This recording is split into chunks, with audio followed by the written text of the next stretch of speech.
Everyone's chasing that one life-changing deal, but most people either go too big too fast or they play too small for too long. Let me show you how I turned a $200,000 project not into a flip, but into a long-term $2 million wealth play. And the kicker, I didn't do it with crazy leverage or blind risk.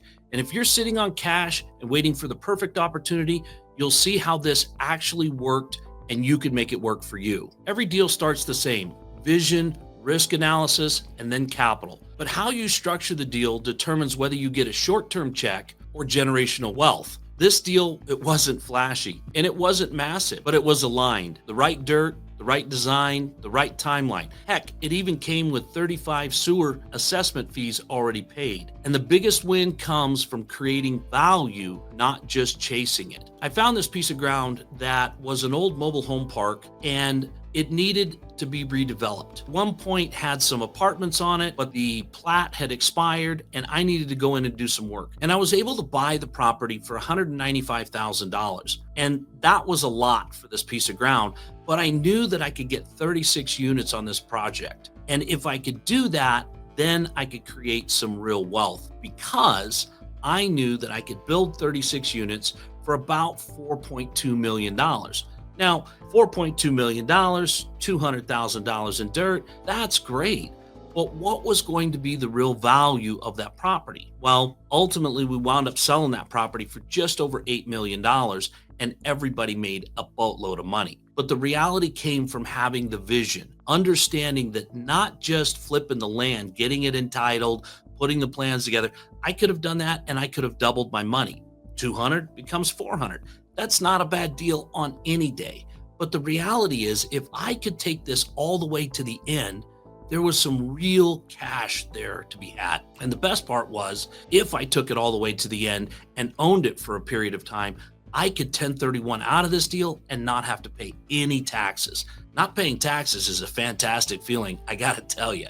But the real thing came when I came to the point where I'd exhausted all of my funds and I was needing the capital to build the project. And so what I did was I found some partners. I was able to go to some other people. I created a pool of money that was about $1.8 million that filled the gap between what I had in the land, the entitlements, and everything else, that took me to the place where I could now build the project out with the bank's money and my investors' capital. What I was able to do was provide a significant return for them, and in the meantime, create $2 million in opportunity for myself. And that's just what I did. So when I was looking at scaling, I wasn't just looking at my own pockets. I was looking at where I could involve other people and where I could help them make a tremendous amount of money while I was able to execute the vision, mitigate the risks, and make us all very, very profitable. See, we don't just build a project, we stacked value. Phase one was to create the project itself, to build the buildings. Phase two was to create the income. And phase three, once we unlocked that equity, it was to move it into another project and create more wealth.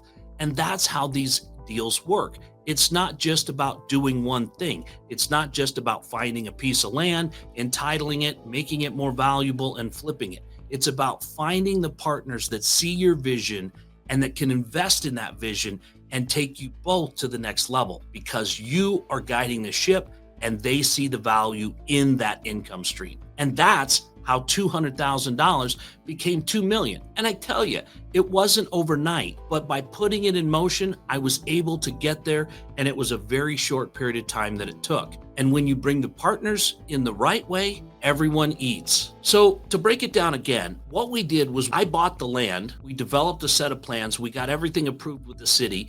We were even, like I said, able to use some old sewer tie-ins that were there that saved us some costs on our expenses. Then we built the buildings, we filled them full of tenants, began to create an income stream there that other investors wanted to buy.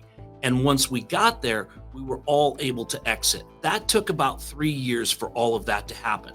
But what it did was it allowed passive returns for my investors that they were able to 1031 if they wanted, and it allowed the same for me. So with a timeline like that, you don't need to do a lot of deals.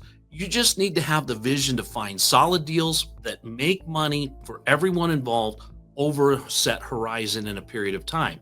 And then you stay patient because there's always off ramps, there's always temptations to exit earlier and not harvest all the money. But I got to tell you, the bigger the payday, the longer it takes. And sometimes you get distracted along the way. The right $200,000 deal can beat the wrong $2 million deal every time. And the trick isn't just raising more money, it's building smarter deals. If you've got capital, but you're not sure where to start, don't just wait for the perfect deal. I've built a track record by showing investors exactly how to scale intelligently. It's called Intelligent Investor Framework. And if you want to see how we do that, book a call. The link's below. If you're new to investing and just want to learn more about it, I made a video just for you. It's the next video. I'll expose all the big mistakes that all first-time investors are likely to make. Watch this video next. It's on the screen now.